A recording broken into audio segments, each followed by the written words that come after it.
আচ্ছা, এখন যে বিষয় নিয়ে কথা বলবো সেটা হচ্ছে আমরা এক ক্লিকে কিভাবে একটা ইমেজের ব্যাকগ্রাউন্ড রিমুভ করে ফেলতে পারি, আর এই ওয়ান ক্লিকের মাধ্যমে আসলে কোন কোন ইমেজের ব্যাকগ্রাউন্ড আমরা রিমুভ করতে পারবো সেই বিষয়ে একটু ডিটেলসে কথা বলবো এবং দেখব। তো চলেন আমি ফার্স্ট অফ অল আপনাদেরকে কিছু ইমেজ দেখাই। ঠিক আছে, তাহলে আপনারা বুঝতে পারবেন যে এই ওয়ান ক্লিকের বিষয়টা ফটোশপে কিভাবে কাজ করে। লাইক দ্যাট, যদি আমি এই ইমেজটা ওপেন করি তাহলে আপনারা দেখবেন এই ইমেজে আসলে সাবজেক্টটা কি, সাবজেক্টটা আসলে এই মানুষটা, তাই না? সো ফটোশপ এই সাবজেক্টটা ডিটেক্ট করতে পারবে, বাট কোন কোন জায়গায় ডিটেক্ট করতে পারবে না সেটা আমি আপনাদেরকে বুঝাইতেছি, দাঁড়ান। বাট তারপরে ধরেন এই ইমেজটা দেখাই। এই ইমেজে আসলে ফটোশপ ওয়ান ক্লিকের মাধ্যমে ব্যাকগ্রাউন্ড কিসের রিমুভ করবে, জাস্ট এই পার্সনটাই রাখবে আর বাইকগুলো রিমুভ করে দেবে। আসলে এতটা অ্যাকুরেট পারবে না। এই পার্সনের সাথে সাথে আই হোপ দ্যাট কিছু থাকতে পারে, এদিক ওদিক থাকতে পারে, বাট এটাও প্রায় 80% ওয়ান ক্লিকে রিমুভ করা সম্ভব। বাট তারপর আপনারা ম্যানুয়ালি কাজ করে আসলে রিমুভ করতে হবে বিষয়টা। দেন পরের ইমেজটা দেখি। এইটাতেও এই সাবজেক্টটা, এই যে কালারের যে বিষয়টা আছে, ওয়ান ক্লিকে এই সাবজেক্টটা রিমুভ করতে সক্ষম হবে আই হোপ দ্যাট ফটোশপ। কিন্তু আমি যদি আসলে আপনার এই বিষয়টা দেখাই আর আপনি যদি চিন্তা করেন যে এক ক্লিকের মাধ্যমে আমি এই যে ওপরের যে আকাশের টাইপের যে বিষয়টা আছে এটা রিমুভ করব, এটা পসিবল না। তার কারণ হইতেছে এখানে সাবজেক্ট আসলে ফটোশপ কি ডিটেক্ট করবে, and the colour is same, এখানে প্রায় একই টাইপের কালার আছে সব জায়গায়, তো ফটোশপ এইটা আসলে পারবে না ওয়ান ক্লিকে আকাশ টাকাশ করে দেন এই টোটালটা সাবজেক্ট হিসেবে রাখতে পারবে না। সো এটা প্র্যাকটিক্যালি দেখি। এই ওয়ান ক্লিকের ফিচারটা আই হোপ দ্যাট যারা ফটোশপ 20-এর এদিকে ইউজ করেন, আই মিন 20-এর পরের ভার্সনগুলো ইউজ করেন, তারা আসলে এই ফিচারটা পাবেন। এই ফিচারটা পাওয়ার জন্যে আপনারা কী করতে হবে, এটা ব্যাকগ্রাউন্ড লেয়ার, তারপরে যদি আপনি প্রপার্টিজ অপশনে যান, যদি এটা না থাকে তাহলে উইন্ডোজ এইখান থেকে যদি আপনি জাস্ট এই যে প্রপার্টিজ এইটা চেকমার্ক করেন, আমি আনচেক করলাম যে কারণে চলে গেল, বাট এটা যদি প্রপার্টিজটা চেকমার্ক করেন তাহলে আপনি এখানে কিছু অপশন দেখতে পাবেন, এখানে কিছু অপশন দেখতে পাচ্ছেন আই হোপ।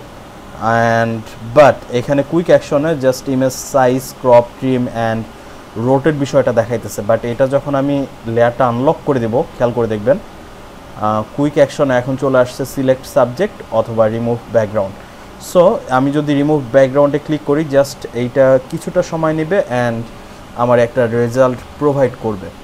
অ্যান্ড যে রেজাল্টটা প্রোভাইড করবে সেটা হচ্ছে এইটা দেখেন, প্রায় কিন্তু রিমুভ করতে সক্ষম হয়েছে, কিন্তু টোটালটা পারে নাই, মানে খুব সুন্দর মতো পারে নাই। দেখেন এদিক ওইদিক কিছুটা আসছে।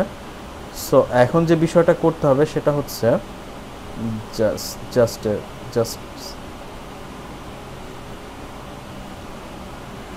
সরি, এইখানে বিষয়টা খেয়াল করে দেখবেন যে আমি আগের যে লেসনটা আছে ওইটাতে মাস্কিং বুঝাইছি, যদি না বোঝেন তাহলে ওই ভিডিওটা দেখে আসেন, তাহলে মাস্কিং বিষয়টা বুঝতে পারবেন। এখন আপনারা এই মাস্ক লেয়ারটা সিলেক্ট করে যদি ব্রাশ সিলেক্ট করেন অ্যান্ড ছোট করেন, দেন আপনারা কিন্তু অটোমেটিক এই বিষয়টা রিমুভ করে এই বিষয়গুলো রিমুভ করে ইমেজটা পারফেক্ট করতে পারেন। সো বুঝতে পারতেছেন এইটাতে আসলে সাবজেক্ট ডিটেক্ট করা অতটা সহজ ছিল না, যে কারণে ফটোশপ কমপ্লিটলি এইটা রিমুভ করতে সক্ষম হয় নাই। বাট আমি যদি আরও একটা ইমেজ ওপেন করি তাহলে দেখেন বিষয়টা কী দাঁড়ায়। আমি অনেকগুলো ইমেজই দেখাইছি আপনাদের, ধরেন এই ইমেজটা, এটাও কি এক ক্লিকে পারবে? লেটস চেক, অনেকটাই পারবে। এইটা খুব আগেরটার চেয়ে ভালো আউটপুট দিবে আশা করি। সো দেখেন এক ক্লিকে কিন্তু একটু সময় নিচ্ছে, কারণ আমার পিসির অবস্থা খুব একটা ভালো না, যে কারণে এটা একটু সময় নিচ্ছে। এখন দেখেন এটা কিন্তু এক ক্লিকে ব্যাকগ্রাউন্ড রিমুভ করে দিতে সক্ষম হয়েছে। এই যে বিষয়গুলো আছে এই বিষয়গুলো আপনারা জাস্ট এই লেয়ার মাস্কের এইখানে ক্লিক করে দেন, আপনারা ঠিক করে নিতে পারবেন। সো আপনারা বুঝতে পারলেন যে এক ক্লিকে আসলে কীভাবে ব্যাকগ্রাউন্ড রিমুভ করতে হয় 2022 সালে আইসা অ্যান্ড আই হোপ দ্যাট আপনারা বিষয়টা এনজয় করছেন। অ্যান্ড যদি এটা আপনাদের ভালো লাগে তাহলে লাইক কমেন্ট করেন, শেয়ার করেন। শেয়ার করার দরকার নাই, লাইক অ্যান্ড কমেন্ট করলেই খুশি। আপনারা জাস্ট রিয়াকশান দেন, তাহলেই আমি মানে আমার কন্টেন্টগুলো ক্রিয়েট করা সার্থক হবে। That's it. সো আপাতত এই পর্যন্তই ওয়ান ক্লিকের বিষয়টা রাখলাম। অ্যান্ড আপনারা যদি আরও অ্যাডভান্স বিষয় জানতে ইচ্ছুক হন, আপনারা কমেন্ট করে আমাকে জানেন, দেন আমি আরও অ্যাডভান্স ট্রিক্সগুলো আসলে শেয়ার করতে থাকবো।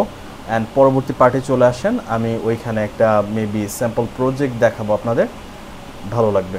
সো আল্লাহ হাফেজ, বাই।